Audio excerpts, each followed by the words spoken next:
हमारे साथ शालिनी अवस्थी भी हैं, आम आदमी पार्टी के दफ्तर से इस वक्त मौजूद हैं। शालिनी, वहां पर क्या हो रहा है, किस तरह की हलचल है? क्योंकि गिरफ्तारी कल हुई और उसके बाद आज आप ब्लैक डे मना रही है, पूरे देश भर में विरोध प्रदर्शन किया जाएगा, बीजेपी ऑफिस में भी विरोध प्रदर्शन, बाहर विरोध प्रदर्शन किया जाएगा। अभी आप क्या देख सकती हैं वहां पर?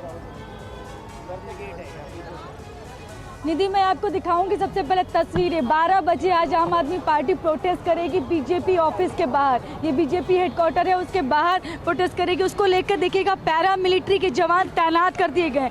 दिल्ली पुलिस जो है वो भी यहाँ सुरक्षा में तैनात है। तो यहाँ पर भारी संख्या में यहाँ पर पुलिस बल हो या पैरा मिलिट्री, सब लोग यहाँ पर पहले से ही तैनात है, ताकि कोई भी अगर शांति व्यवस्था बिगड़ती है तो तुरंत हालात संभाले जा सके। 12 बजे बड़ा प्रोटेस्ट है, चूंकि लगातार ये ट्वीट भी किए जा रहे हैं आम आदमी पार्टी के नेताओं की तरफ से कि जल्दी से पहुंचे, सभी लोग प्रोटेस्ट में पहुंचे। इसी वजह से यहाँ पर इतनी भारी संख्या में पुलिस बल तैनात है, पैरामिलिट्री तैनात की गई, ताकि कोई भी शांति व्यवस्था गड़बड़ ना होने पाए। ये यहाँ पर बीजेपी का हेडक्वार्टर है, उसके बाहर ही प्रदर्शन होना है, इसीलिए इतनी सारी व्यवस्थाएं यहाँ पर की गई। उसके अलावा आम आदमी पार्टी आज पूरे देश भर में ब्लैक डे मनाएगी, लेकिन सबसे बड़ा जो प्रोटेस्ट होगा वो यहाँ पर होने वाला है। इसको गोपाल राय ने भी ट्वीट किया है कि जल्दी से पहुँचे। अब वहाँ पर जो गिरफ्तारी हुई है उसके खिलाफ यहाँ पर जो आम आदमी पार्टी के जो कार्यकर्ता हैं वो यहाँ पर जुटेंगे।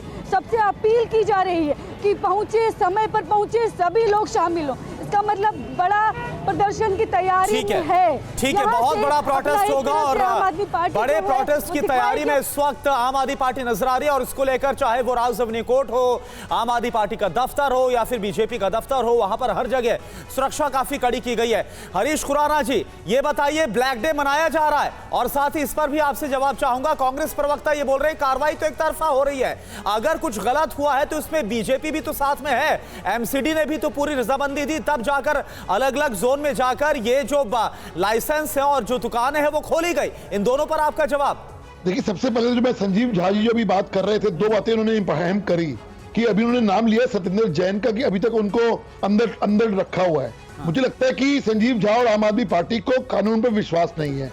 8 बजे तक सत्येंद्र जैन जेल में है तो कोर्ट के ऑर्डर की वजह से जेल में है, कोई ईडी या उसकी सीबीआई की वजह से नहीं है।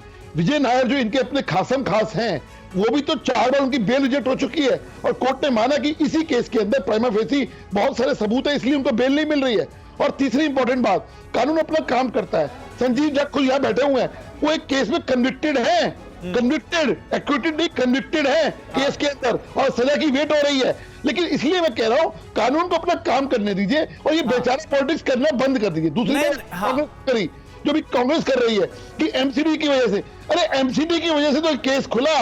एमसीडी अगर ये दुकानें सील ना करती तो ये आज दिल्ली के अंदर जो करोड़ों कांग्रेस का आरोप है, हरीश खुराना जी, कांग्रेस आरोप ये लगा रही है कि इससे पहले बीजेपी चुप क्यों थी, अब तक बीजेपी ने कुछ क्यों नहीं कहा था, इससे पहले जो एलजी थे उन्होंने भी सवाल नहीं उठाए, क्यों इस तरह से चुप्पी साधे रखी?